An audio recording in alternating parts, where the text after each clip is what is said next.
یہ کہانی ہے ایک عادل اور عاجز اسلامی شہزادے کی۔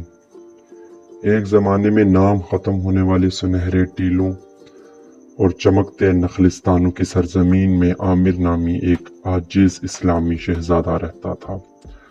عامر اپنی ہمدردی، حکمت اور اپنے لوگوں کے لیے لگن کے لیے دور دور تک جانا جاتا تھا۔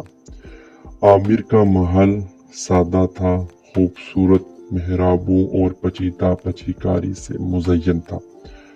جو اس کی شائستگی کا عکاس تھا، وہ ہر روز طلوع آفتاب سے پہلے بیدار ہوتا تھا، اپنی بادشاہی پر دی گئی نعمتوں کے لیے شکر گزاری کی دعا کرتا تھا۔ اس کی رعایا نے اس کی دولت کی نہیں بلکہ اس کے مہربانی کی وجہ سے تعریف کی تھی۔ ایک چلچلاتی گرمی میں بادشاہی پر شدید خشک سال نازل ہوئی۔